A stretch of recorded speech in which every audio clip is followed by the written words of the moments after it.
kia ora tātou, ngā mihi nui o te rā. Ko Danny toko ingoa a mahi ana au ki He Pauarangi Climate Change Commission. Thanks for the introduction, Tim, and for the tech support and for the invitation to join you all remotely today.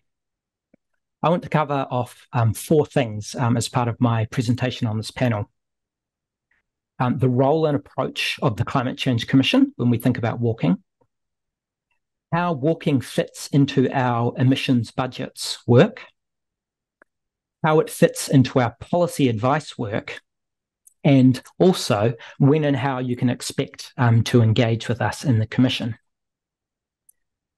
So firstly, the Climate Change Commission exists to provide independent, evidence-based advice to the government on climate change issues.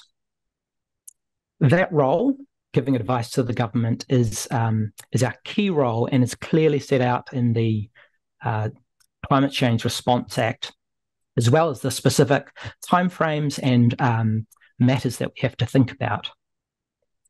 Unlike some other commissions, we are not a funder, we're not a regulator or a decision maker. But in addition to our role in providing advice, we also have a role in terms of monitoring the government's performance, and I will touch on that briefly later.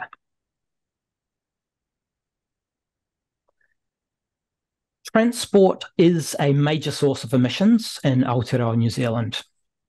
Nationally, it's about 17% of all of our emissions, but when we think about long-lived gases, it's about 1/3. The good thing about transport is that we have solutions for almost all of the emissions that we create, and walking has an important role in that. Walking is obviously a zero emissions way to move around our towns and cities. It's also a fundamental enabler of all other low emissions forms of transport, whether that's getting to and from public transport services or other forms of shared mobility. So growing the distance that New Zealanders walk, and especially designing our towns and cities to enable walking to displace trips by car, can therefore contribute to reducing transport emissions. We also know there are significant co-benefits from active transport like walking, especially if we do it in a way that will displace shorter driving trips. The graphic on this slide highlights some of the health and social costs from air pollution, the majority of which comes from our fossil-fueled motor vehicles. But we know there are a range of other health benefits from walking too. There is, of course, a caveat though. When we think about the journeys we can aim to displace by walking, we have to think about the distance and the speed of walking.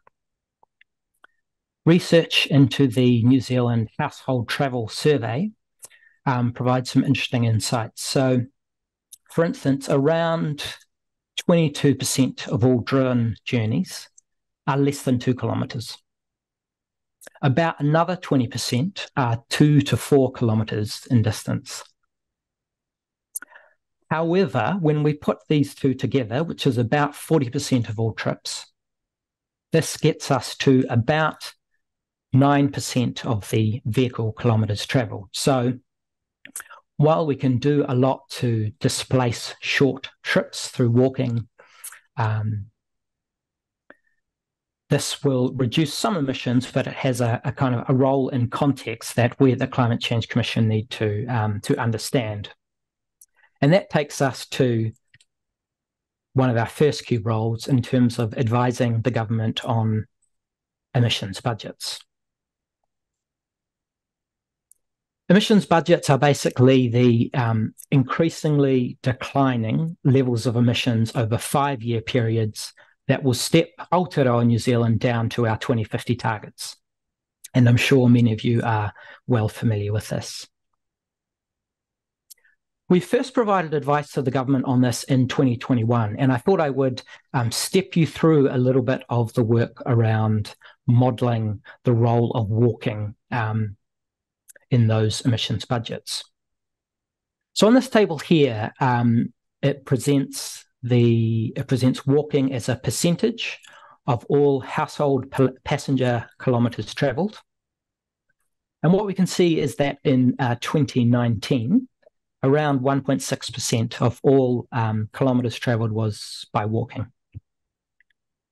I've got this in what we call the current policy reference, which is effectively kind of the status quo without further climate change action.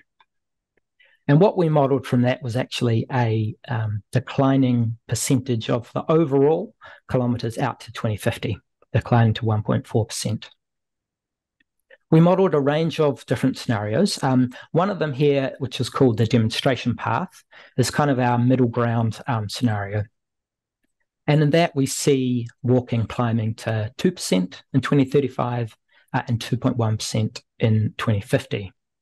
I've also included the tailwind scenario, which is a greater than expected behaviour change.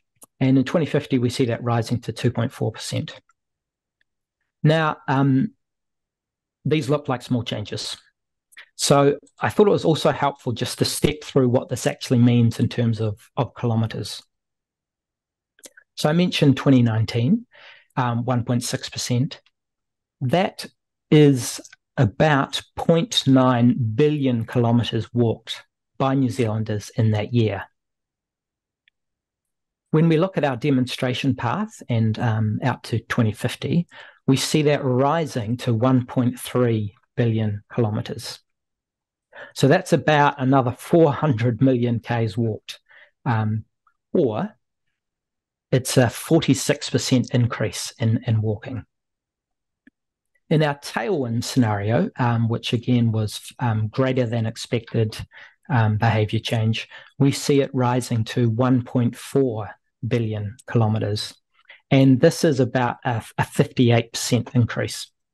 So I thought it was just helpful to demonstrate this in that while what we've modelled looks like small percentage changes of the total amount of travel, it literally means millions of extra kilometres being walked by New Zealanders every year. Yes, before I move on.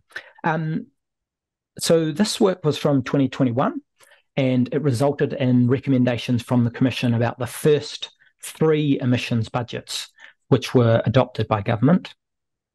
We're now in the process of the work to recommend the 4th emissions budget. And as part of this, we will update our evidence and refresh our modelling.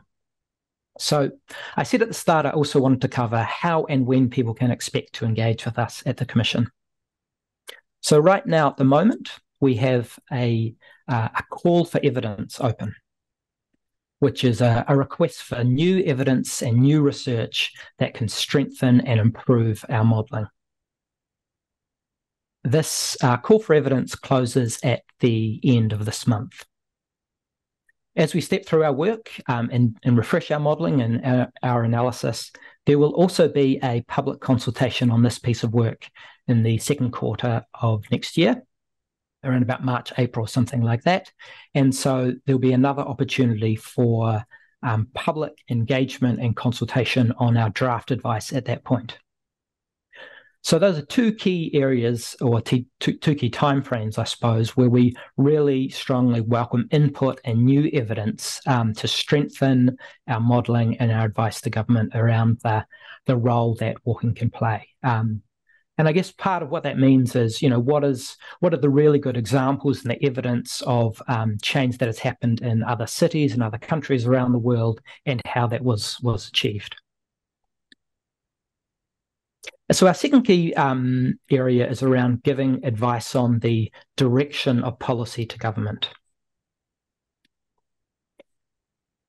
In 2021 as well, we provided advice. Now, there's a lot in that picture. What I want to do is just pick out a couple of the key aspects that related to walking from our advice there. So this was in our transport chapter, and we, in this first recommendation, focused on steps to provide affordable, reliable, convenient alternatives to high emissions vehicle use. In particular, this included a recommendation to set targets and plans to substantially increase walking,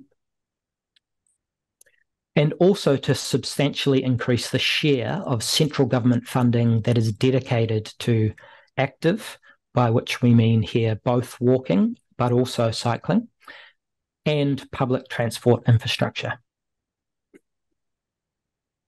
And following our advice, the government agreed with these recommendations, and in particular, it has committed to deliver a national plan to increase the safety and attractiveness of walking. We also had a chapter and advice related to changes to urban form. Again, quite a lot of elements in there, but a couple of ones of particular relevance to this conference. In terms of existing urban spaces, we recommended a focus on retrofitting existing public space to prioritise the use of active and public transport. And in terms of new urban areas, providing safe cycleways and walkways and connections to public transport. Again, for this, the government's response agreed with these recommendations, but it channeled its action through its national policy statement on urban development. So this was part of our package of advice in 2021. And just to reference what I mentioned earlier is that the Commission also has a role to monitor and report on progress towards meeting emissions budgets. And our first report and monitoring role will be due in the middle of next year. So I'm aware that those actions that the government set out are still very much a work in progress. Now, this year, we are again providing advice on the direction of policy. And we've just completed a 2-month public consultation on this and received a number of really good submissions, including from some of the organisations behind this conference as well. We're still in the process of analysing those submissions and using them to strengthen and revise our advice, which will be due at the end of the year. But I thought I would put up here the recommendations, the proposed recommendations that we consulted on. Firstly, again, in what is our built environment chapter, we've recommended the government implement an integrated planning system that builds urban areas upwards and mixes uses while incrementally reducing climate risks. The critical point here is that reducing transport emissions is not really just about transport.